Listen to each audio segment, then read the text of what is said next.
The storm had passed, but its remnants lingered in the air, making the desert feel heavier than usual. Ayana woke to the faint light of dawn slipping through the cracks in the adobe hut. She had spent a restless night, but the morning calm was a welcome change. The rain had stopped, and the winds were now gentle, carrying with them the fresh scent of wet earth. Sam was still asleep, stretched out by the fire, his worn hat pulled low over his eyes. Ayana watched him for a moment.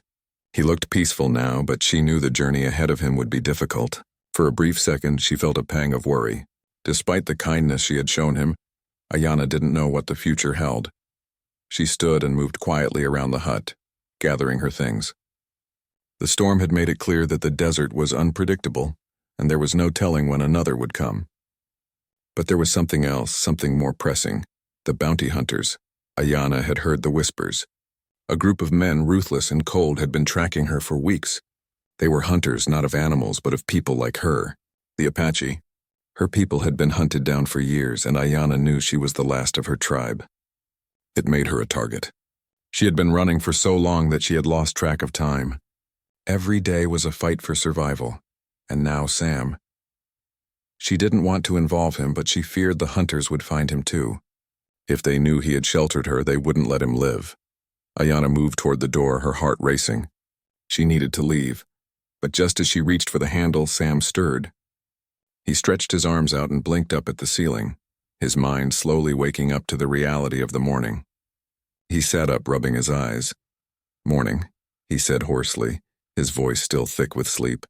Ayana paused, her hand still on the door. She had to leave now before the hunters found her, but something about Sam's presence made her hesitate. She turned back to him, meeting his gaze. "I need to leave," she said, her voice steady but firm. "The storm has passed. You should go too," Sam frowned.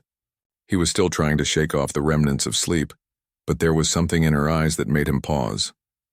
"Something urgent. Where are you going?" he asked, standing and brushing the dust from his clothes. Ayana didn't answer right away. Instead, she picked up her bow and quiver of arrows, fastening them to her back. "It's not safe here," she said finally. "I have to move on." The look in her eyes told Sam that she wasn't just talking about the storm. There was something more, something hidden, something dangerous. "I can help," Sam said, stepping closer. His voice was quiet but insistent. "Whatever it is, I can help you." Ayana hesitated. She had always been alone. Trusting someone, even for a moment, was difficult. But Sam's words felt genuine, and there was a warmth in his eyes that she couldn't ignore. Maybe, just maybe, she wasn't alone anymore. "I'm not afraid of danger," she said, her voice steady. "But you will be if you stay." Sam shook his head, stubborn as ever. "I'm not leaving. Not without you. Whatever it is, we face it together." Ayana looked at him for a long time, trying to decide. It wasn't an easy choice, but in that moment, she realized that she didn't want to face this fight alone. She nodded, just a small movement of her head, but it was enough. "I can't promise it'll be easy," she said softly. Sam smiled. A small, quiet smile. "I didn't expect easy." The morning passed in a blur of action as Ayana prepared for their journey. She moved quickly, gathering supplies, while Sam made sure his horse was ready. The desert was unforgiving, but they had no choice but to ride into it. As they traveled, Ayana stayed alert, her eyes scanning the horizon. She knew that the bounty hunters were out there. They wouldn't stop until they found her. Sam stayed close, riding silently beside her, as if he could sense the weight of the danger in the air. By noon, the sun had risen high, casting long shadows across the dry landscape. The desert was beautiful in its own way, silent, vast, and endlessly lonely. But Ayana knew it could also be deadly. "I'm not used to this," Sam said after a while, his voice breaking the silence. "Riding like this. No destination, no plan." Ayana didn't look at him. Her gaze remained fixed ahead. "It's the only way to survive," she said quietly. "You learn to keep moving. Never stay in one place too long." Sam thought about her words for a moment. It was a way of life he had never known. Always moving, always running. "I don't know how you do it," he said, his voice soft. "I don't know if I could." Ayana glanced at him then. "You have to. You don't get to choose. The desert doesn't care what you want." They rode for hours, their only company the sound of their horses' hooves on the dry earth. The landscape seemed to stretch on forever, the same endless rows of cacti and rock formations. Ayana's mind raced with thoughts of the hunters who were closing in on her. She couldn't let them catch her. She couldn't let them harm Sam. As the sun began to set, Ayana stopped abruptly, her hand raised in a silent signal for Sam to do the same. They both dismounted, the horse's hooves quiet on the sand. Ayana knelt, her eyes scanning the horizon. "Something's wrong," she said, her voice low. Sam felt a cold shiver run down his spine. He followed Ayana's gaze but saw nothing unusual. "What do you mean?" "I can feel them," Ayana said softly. "They're close." Suddenly a figure appeared on the ridge, silhouetted against the fading light of the day. Ayana's heart skipped a beat. There was no mistaking it. The bounty hunters had found them. Without a word, Ayana grabbed her bow, pulling an arrow from her quiver. She nocked it quickly, aiming it toward the approaching figure. Sam instinctively moved closer, his hand resting on the revolver at his side. But before they could make a move, another figure appeared beside the first, and then another. The hunters were not just one or two, they were many. Ayana's pulse quickened. They had to act fast. "Stay close," she whispered to Sam. "I'll handle this." But Sam wasn't about to let her face this alone. He pulled his revolver free, his eyes locked on the approaching hunters. "Not without me." The hunters moved closer, circling them like vultures. Ayana's grip tightened on her bow, but she didn't release the arrow. She was waiting for the right moment. The tension in the air was thick, and Sam could feel it in his bones. He was ready for whatever came next. He had made his choice, and there was no turning back now. The first hunter made his move, drawing his rifle, but before he could take a shot, Ayana's arrow flew through the air, striking him in the shoulder. He cried out in pain, falling back. The other hunters hesitated, momentarily thrown off by the sudden attack. That was all the opening they needed. Sam fired, taking down the second man, and the rest of the hunters scattered, scrambling to regain control of the situation. Ayana's heart raced as she and Sam fought side by side, the sounds of battle echoing across the desert. There was no turning back now. They had made their stand, together. 5 days passed since Jack had saved the 2 Apache children, and the quiet desert nights had left him alone with his thoughts. His camp was simple: a fire, a blanket, and his horse, Dusty. But something had shifted in him since that encounter with Tala and Neshoba. They were still out there somewhere, and though Jack hadn't heard from them, he couldn't shake the feeling that his actions had set something in motion. The children had been grateful, but Jack couldn't help but wonder what more was waiting for him on this journey. As the sun dipped low one evening, painting the sky in hues of orange and purple, Jack noticed something unusual in the distance. A figure rode toward him on horseback. At first, it was just a shadow, but as it drew closer, Jack could see the rider more clearly. She was tall, dressed in dark leather with a black shawl draped over her shoulders. Her hair, long and dark as the night, flowed behind her like a veil in the wind. The rider was a woman, a very serious woman from the way she carried herself.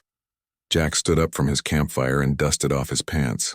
His hand rested lightly on his revolver, not out of fear, but caution.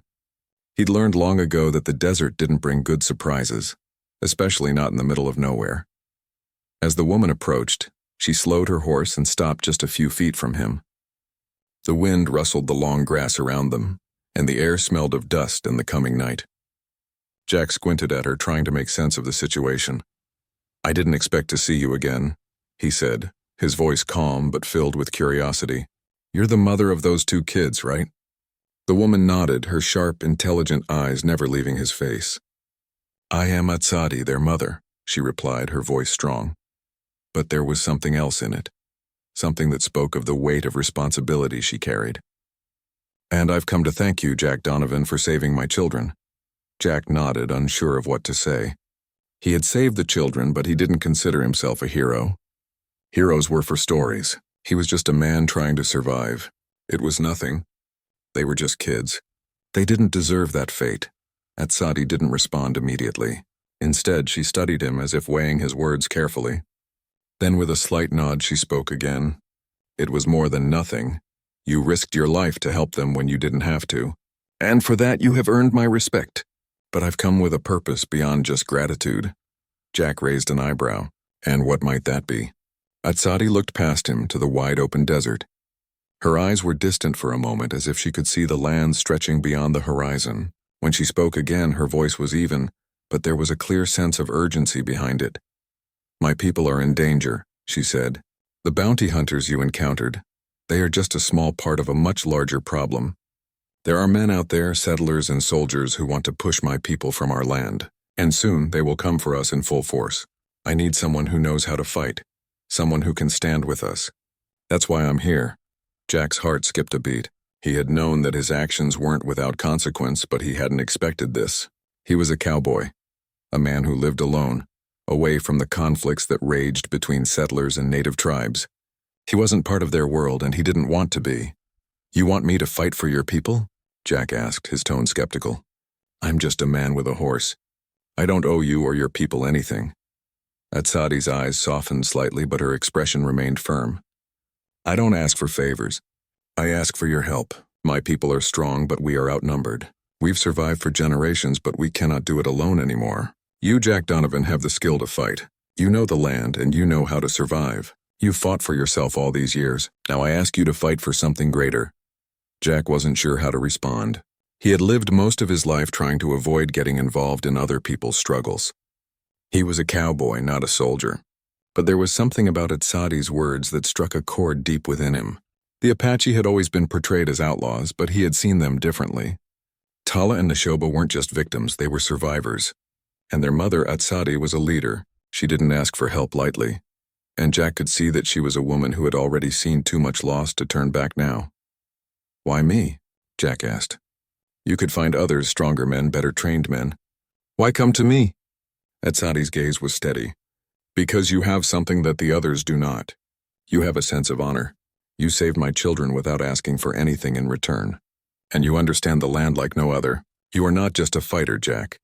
You are someone who understands what it means to survive in this world. We need someone like you." Jack turned away, looking out over the horizon. The desert stretched out, lonely and unyielding, but for the first time it didn't feel like home. It felt like a place where his decisions could make a difference. Could he really fight for something bigger than himself? Was it time to stop running and stand for what was right? The fire crackled softly behind him, its warmth reaching into the cool evening air. Jack stood there for a long moment, thinking. He had seen what the world could do to people, to children. He had seen the pain in Tala and Neshoba's eyes, the fear of losing everything. He couldn't just turn away from that. Turning back to Atsadi, Jack finally spoke. "All right, I'll help you. I'll fight with you and your people." Atsadi's face softened, and for the first time a smile tugged at the corner of her lips. "Thank you, Jack Donovan. You do not know what this means to me, to my people. I'm not doing this for you, Atsadi," Jack said. "I'm doing it because it's the right thing to do." Atsadi nodded as if she understood the depth of his words. Then it begins. The days that followed were filled with preparations. Atsadi brought Jack to her people, and he saw the Apache village for the first time. It was smaller than he had imagined, a peaceful settlement nestled near a river, surrounded by tall, green trees that seemed out of place in the harsh desert. The people were strong, their faces hardened by years of struggle, but there was a quiet strength in them that Jack admired. They were warriors not by choice but by necessity. Atsadi introduced Jack to the elders, and they welcomed him with respect, though they were cautious. Jack had never been one for ceremony, but he understood that this was important. The Apache were a proud people, and Jack had to earn their trust. He spent days learning their ways, listening to their stories and training with their warriors. Slowly, he became part of their fight. It wasn't long before Jack realized that his decision to fight for the Apache had changed him. He was no longer just a cowboy wandering the desert. He had a purpose now. He had a family to protect, and he would fight alongside them no matter the cost.